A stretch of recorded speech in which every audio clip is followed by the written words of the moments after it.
এবার সানকুইক চলতি পথে ইফতার।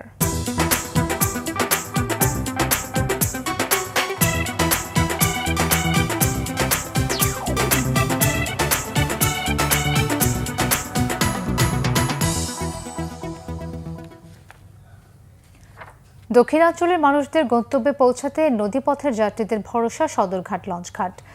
রমজান মাসে চলতি পথে ইফতার সারতে হয় ধর্মপ্রাণ যাত্রীদের। রাত ৮টায় লঞ্চ ছাড়লেও ইফতারের আগেই যাত্রীরা আসেন সদরঘাটে, তাই ঘাটে বসে কিংবা লঞ্চে ইফতারি সারতে হয় তাদের। বিস্তারিত ইদ্রিস আলমের রিপোর্টে। ইফতারের সময় বাকি আধা ঘন্টা। লঞ্চঘাট থেকে ভেসে আসছে পবিত্র কোরআনের ধ্বনি। লঞ্চের ভেতরে বাইরে সবাই ব্যস্ত ইফতারের আয়োজন নিয়ে। অনেকে গোল হয়ে বসে করছেন ইফতারের আয়োজন। সদরঘাটে ভ্রাম্যমাণ ইফতারের দোকান নিয়ে বসেছে বিক্রেতারা। সেখান থেকেই নিজেদের সাধ্যমতো ইফতার কিনছেন রোজাদার। আলু চপ, বেগুনি, তারপর বুট, পেঁয়াজি, বিরুন্দা, বুট। যে পরিবারের সবাই আর ভালো লাগছে। পেঁয়াজ, বুরিন্দা, আলুর চপ, বেগুনি। ইফতারি নিয়ে উঠি নাই, তবে ইফতারি কিছুক্ষণ আগে নাইমা ইফতারি নিয়ে আসছিলাম। ইফতারি করবো আর লঞ্চের ভিতরে। ঘাটে ছোলা, মুড়ি, পেঁয়াজু, আলুর চপ, বেগুনি, জিলাপি, খেজুর সহ বিভিন্ন ধরনের ইফতারির পসরা সাজিয়ে বসে আছেন ভ্রাম্যমাণ দোকানিরা। এসব দোকানে আরও বিক্রি হচ্ছে বোতলজাত পানি, জুস, ফলের রস ও কোমল পানীয়।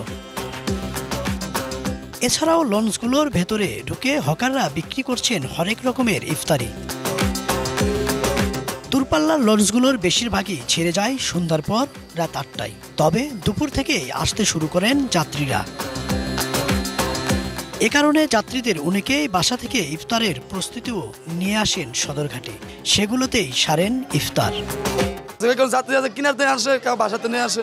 বাড়িতে করবো কেমনে, টাইম নেই। লঞ্চ সার্ভিস 6টায়। আমি চলবো, আমার মেয়ে দেখতেছে, আমি দেখতেছি। এদিকে লঞ্চ যাত্রীরা বলছেন লঞ্চে ঢালাওভাবে সবার সাথে ইফতার করতে বেশ ভালোই লাগে তাদের।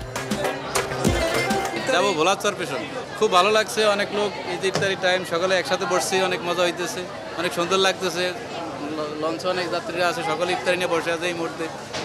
এই পবিত্র মাহে রমজান আগত, ইফতারের সময় খুব কাছাকাছি। আল্লাহর সন্তুষ্টির জন্য সকলে রোজা রাখছে। ইদ্রিস আলম, বাংলা ভিশন, ঢাকা।